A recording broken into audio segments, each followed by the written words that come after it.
So today we shall discuss on a concept that is learning. It is a very important concept of educational psychology in particular and psychology in general. In the process we shall define learning, we shall discuss some basic characteristics of learning, aspects of learning, conditions essential for learning, modes of learning and learning styles. We will divide the lecture in two parts: characteristics, aspect and conditions, along with these few definitions of learning as a concept will be the first part of the lecture, and in the second part we shall discuss in terms of the modes of learning and the learning style. But before the start of the lecture, we shall outline the lecture, that what we are going to do today through these two lectures. One lecture, two parts you can say. So we will divide the one lecture in two parts. So let us see the outline of the lecture. So learning as a concept. Firstly, what is learning? Basics regarding learning. You can say we will define, as you can see, the definition of Getz and some other definitions. On the basis of these definitions and on the basis of other resources, the characteristics of learning we shall discuss. Then aspects of learning. You can see there are three major aspects of learning we shall discuss. And then conditions of learning. Modes of learning have been classified in three categories that we will discuss in detail gradually. Second aspect and the third aspect, that is related to the modes of learning. And the last part, that is the learning style of the lecture. So this is one lecture under the head learning as a concept, but the lecture will be divided into two parts for the ease of uploading and study, you can say. So let us start the lecture.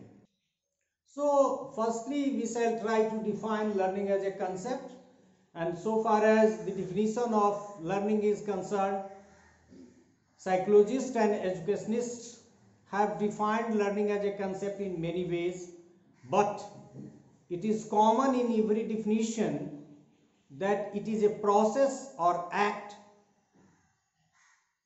and as a process and act, it makes the individual's behavior different from his or her previous behavior or initial behavior.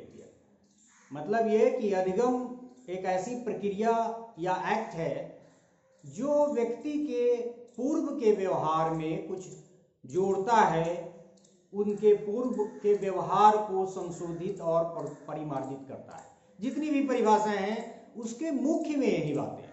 So some sort of behavioral changes is essential in the process of learning, in the act of learning. Learning makes learned behavior, rather learned individual's behavior different from his her initial behavior. मतलब पूर्व के व्यवहार से उनका जो अधिगम के बाद का व्यवहार है उसको भिन्न बनाता है. It may be in terms of knowledge, feeling और action. मतलब जो परिवर्तन है वो नॉलेज के सापेक्ष में विजिबल होगा, फीलिंग के सापेक्ष में या फिर एक्शन के सापेक्ष में. But any some sort of behavioural changes are necessary. Most simple definition with few words but more purposeful is the definition of Getz definition. And the Getz definition is very simple but very comprehensive, you can say. learning is the modification of behavior through experiences. So you can analyze the definition. So many aspects or so many elaboration of this and few other learning, other definitions of learning we will discuss through characteristics of learning. There is another definition that is of Kingsley and Gary. So after Getz, Kingsley and Gary defines learning as learning is the process by which behavior is organized or changed through practice और training.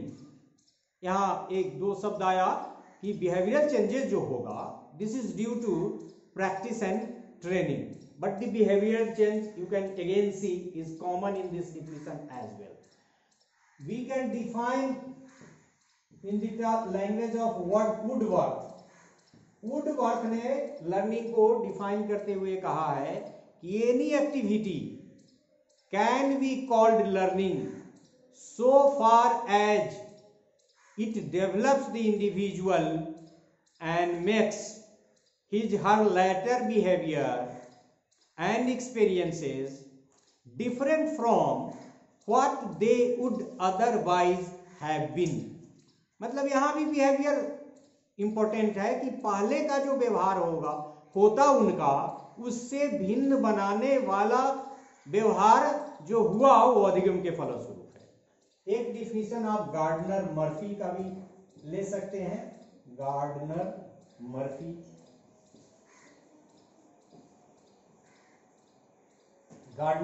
PHY.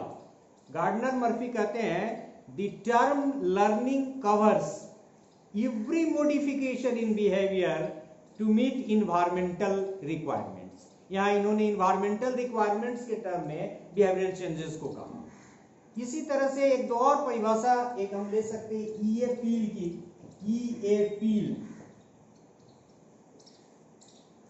ईए पील ने learning को define किया है कि learning can be described as a change in the individual which takes place as a result of the environmental change.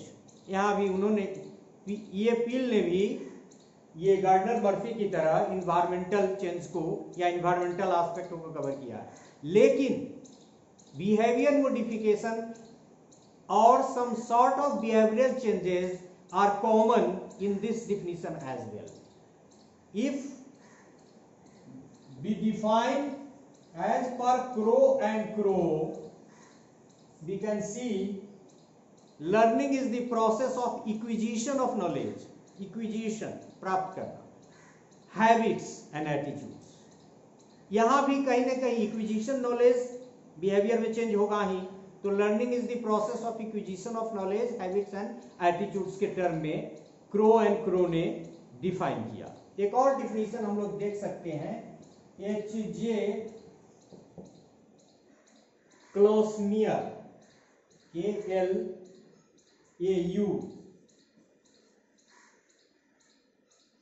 SMEIR. देख सकते हैं H.J.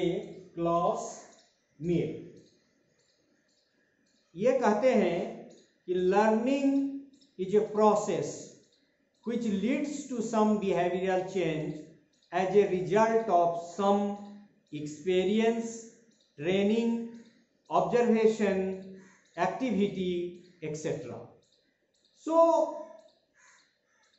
in this definition or in that definition, what is common?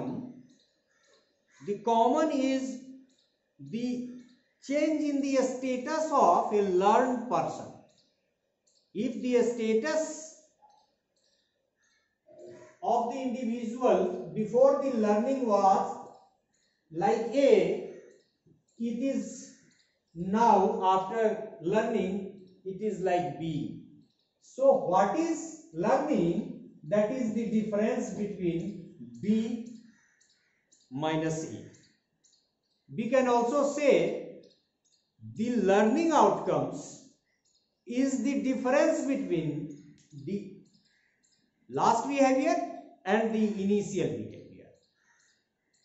So व्यक्ति जब learn करता है तो वह भिन्न हो जाता है अपने पहले स्टेटस से, और ये जो प्रक्रिया है जो उसके पहले स्टेटस बिहेवियर के स्टेटस को चेंज करता है उसी को लर्निंग कहते हैं. सो learning is the difference between the final behaviour and the initial behavior, you can say, and in between there is the concept of learning process.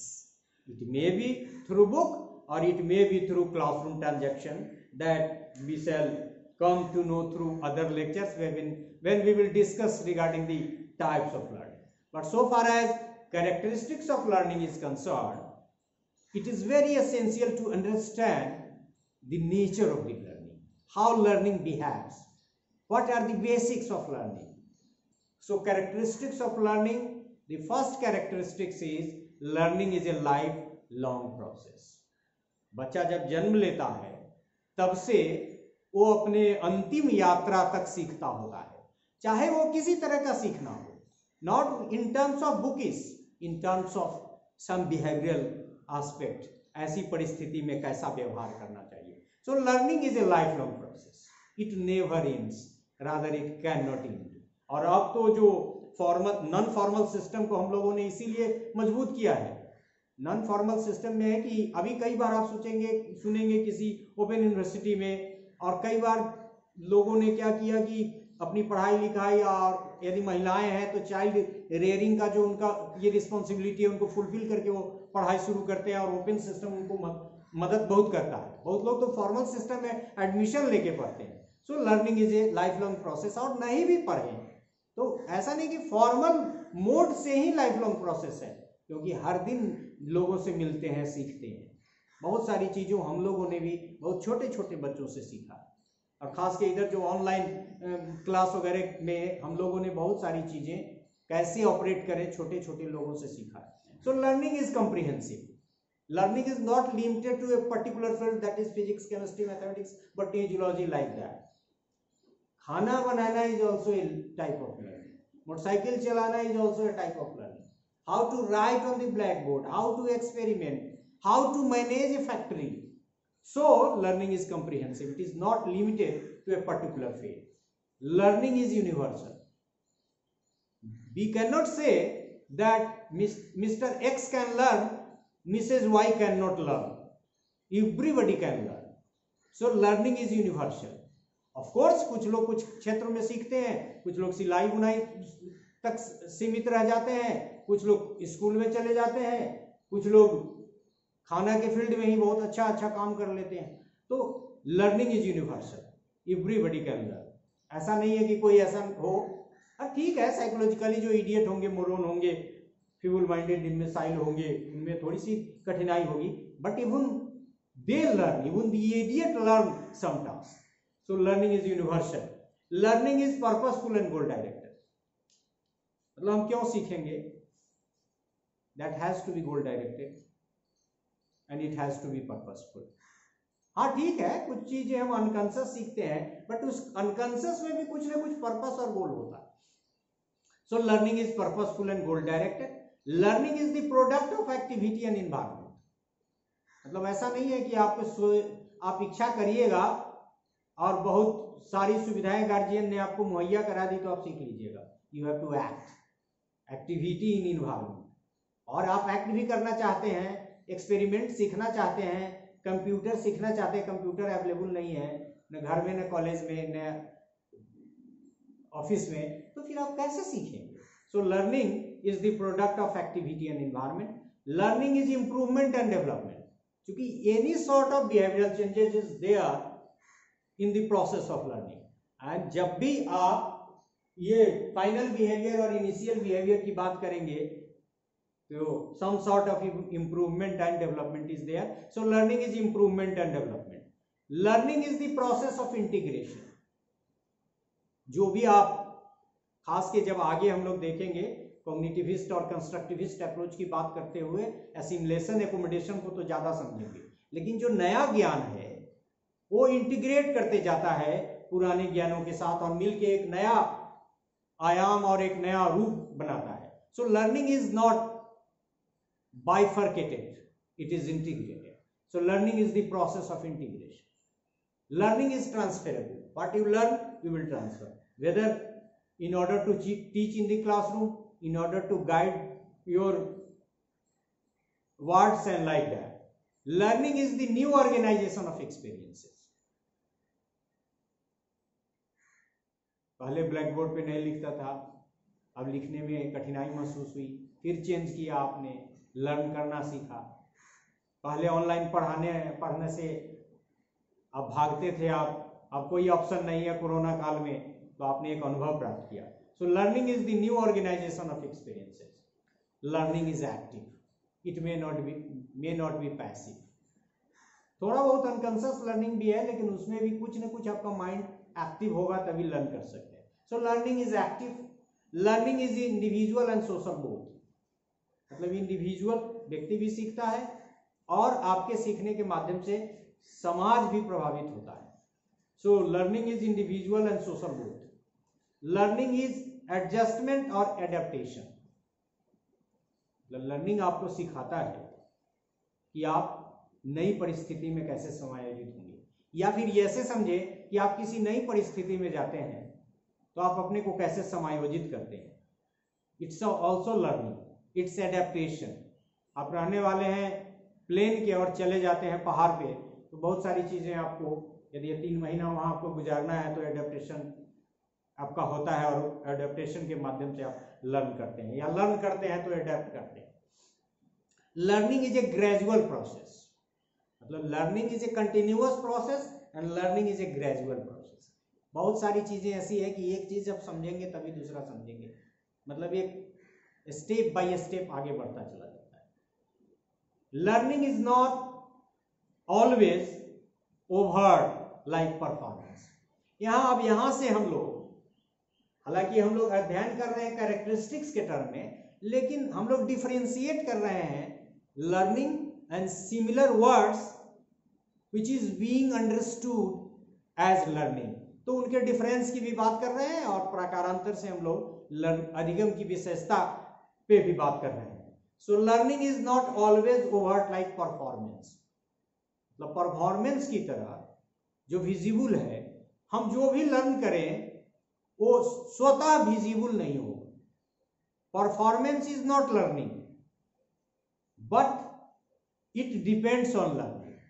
मतलब यदि आप परफॉर्म करते हैं तो तभी परफॉर्म करेंगे जब आपने जिस चीज को परफॉर्म कर रहे हैं उसको सीखा है, but your performance is not learning and your learning whatsoever you have learned till now is not so overt behavior as the performance is. Instinctive behavior, instinct, जैसे आपका इंस्टिंक्ट भूख प्यास जन्म के साथ ही आ गया, रोना, साथ में रहना, belongingness. So instinctive behavior like imprinting is not learned behavior. इसको लर्न बिहेवियर नहीं है। तो मतलब हम कह रहे हैं कि जो आपका इंस्टिंक्टिव बिहेवियर है वो लर्न बिहेवियर नहीं है, वो आपने सीखा नहीं है। Flying in birds and crawling and walking in human beings are behaviors that appear normally और naturally. So it is not a learn behavior. मतलब जो आप अपनी इंस्टिंक्ट की वजह से करते हैं वो लर्न बिहेवियर नहीं है, और स्पष्ट होगा जब हम लोग एस्पेक्ट्स ऑफ लर्निंग को विस्तार से देखेंगे। So instinctive behavior is not a learn behavior. A learn behavior is a new और changed behavior resulting from experience. मतलब हम उस चेंज्ड बिहेवियर को जो आपने एक्सपीरियंस प्राप्त करके सीखा है लर्न बिहेवियर मानेंगे, और उसका नया होना भी, चेंज्ड होना भी, पहले से भिन्न होना भी जरूरी है। Every change is not behavioral change and learning, and if it is a momentary change, it is not learning. Behavior changes due to fatigue, थकान, drugs, अल्कोहल वगैरह, illness or emotional situations which are purely transitory in nature cannot be equated with learning. मतलब हमने learning को define किया in terms of behaviour changes, but every behaviour changes is not learning. If it is due to fatigue, if it is due to illness, if it is due to emotional instability, and if due to these reasons the nature of the change is purely transitory, it cannot be equated with learning. So every change is not learning unless or until it is comparatively permanent. A reflex action is an unlearned stimulus response relationship, and so it is not learning. जैसे reflex कोई आपको उसके सीखने की जरूरत ही नहीं है। आप गिरने लगेंगे तो संभल लेंगे अपने आप। कोई आपके पीछे से आके अनायास ताली बजा देगा तो आप घूम के ऐसे जो एक्ट करेंगे वो स्पॉन्टेनियस है, वो आपके रिफ्लेक्स है। कोई आंख के सामने आके ताली बजा दिया, पुतली झपक गई, ये आपका रिफ्लेक्स है। तो इसको कहा जाता है कि reflex action is an unlearned stimulus response relationship. मतलब आप चूंकि थापली बजाई तो स्वाभाविक रूप से आपकी पुतली झपक गई, ये आपके रिफ्लेक्स एक्शन की वजह से है। It's not a learned act. Learned behaviour differs from behaviour attributed to maturation. जैसे आप मैच्योरिटी प्राप्त करते जाते हैं, आप में स्वतः विकास, चाहे वो शारीरिक हो मानसिक हो, होते चला जाता है। और जो विकास स्वाभाविक रूप से आपको मैच्योरिटी की तरफ ले जा रहा है, उसको भी लोगों ने कहा कि साइकोलॉजिस्ट ने कहा कि it is not learning. Maturation is not learning. हाँ, जैसे आप maturation is essential for learning. जैसे इंटेलेक्चुअल डेवलपमेंट में भी, कॉग्निटिव डेवलपमेंट में भी जितनी भी थ्योरी डेवलप हुई है, ब्रूनर की हो, इनएक्टिव हाइपोनिक सिम्बोलिक की बात की, या फिर पियाजे ने जो डेवलपमेंटल स्टेजेस और खास के एसिमुलेशन, एकोमोडेशन और इक्विलिब्रियम की बात की, उस दोनों में मैच्योरेशन से रिलेशन है। क्योंकि बच्चा जब जन्म लेता है तो उन्हीं चीजों के प्रति अनुक्रिया होती है जो उसकी नजर के सामने होती है। धीरे धीरे वो बाद में उसकी मेमोरी और रीजनिंग पावर वगैरह डेवलप करता है। It is due to maturation. तो मैच्योरेशन इज नॉट लर्निंग, मतलब attributed to maturation. Learn behaviour differs from behaviour attributed to maturation. Maturation की वजह से जो आप में बिहेवियरल चेंजेस हुआ है, सिर्फ मैच्योरेशन की वजह से यदि हुआ है तो उसको भी हम लोग लर्निंग नहीं कहेंगे। तो यहाँ आपने देखा कि हम लोगों ने कुछ इसको कंफ्यूजन के नाम से भी हेडिंग वोडिंग बना के बहुत सारी किताबों में देता है कि कौन कौन से टर्म है जिसको कंफ्यूज करते हैं लोग लर्निंग समझने में। तो इंस्टिंक्टिव बिहेवियर, रिफ्लेक्स, फिर आपका जो चेंज होता है फटीग से, ड्रग से, इलनेस से, इमोशनल सिचुएशंस एक्सेट्रा एक्सेट्रा से, उसको, और फिर जो मैच्योरेशन की वजह से, रिफ्लेक्स एक्शन की वजह से आपका बिहेवियर होता है, उसको लर्न बिहेवियर नहीं माना जाएगा। So learning can not be equated with instinctive behaviour, behavioral changes due to fatigue, drugs, illness or emotional situations, reflex action, and attributed to maturation. Now we shall discuss aspects of learning. There are three major aspects of learning. What are those? Changes or modifications in learner's behavior. मतलब यदि learning हुई है तो उसका पहला प्रभाव यह दिखना चाहिए कि जो लर्नर है उसके बिहेवियर में कुछ परिवर्तन होना चाहिए। If the final behaviour and my interim behaviour का डिफरेंस यदि 0 है तो माना जाएगा कि लर्निंग नहीं हुई है, तो बिहेवियर ये एक पहला एस्पेक्ट है कि चेंजेस और मॉडिफिकेशन इन लर्नर्स बिहेवियर। दूसरा, चेंजेस और modifications in learners behavior are relatively permanent, मतलब it has to stay, it is not like the fatigue की वजह से जो परिवर्तन हुआ और तुरंत समाप्त हो गया, इलनेस की वजह से हुआ, इमोशनल इनस्टेबिलिटी की वजह से हुआ, so it has to be a little bit relatively permanent. So changes or modification in learners behavior are relatively permanent. And the third aspect is changes and modification in learners behavior are due to practice or experience. मतलब जो परिवर्तन हुआ है और परिवर्तन अधिगमकर्ता के व्यवहार में होने के बाद वह जो परिवर्तन है वह अस्थायी, कंपैरेटिवली अस्थायी प्रकृति की है का है, और फिर वो जो परिवर्तन हुआ है तीसरा वो प्रैक्टिस और एक्सपीरियंस के कारण हुआ है। So there are 3 aspects of learning. Number 1, changes और मॉडिफिकेशन इन लर्नर्स बिहेवियर। दूसरा, चेंजेस और modification in learners behavior are relatively permanent, and तीसरा, changes and modifications in learners behavior are due to practice or experience. Now we shall try to complete the first part of our lecture. First part in the sense ki it will be divided in terms of uploading and like that. So we will discuss in this part conditions of learning, अधिगम की शर्तें, मतलब सीखने के लिए वो कौन कौन सी शर्तें हैं जिनको फुलफिल करना जरूरी है।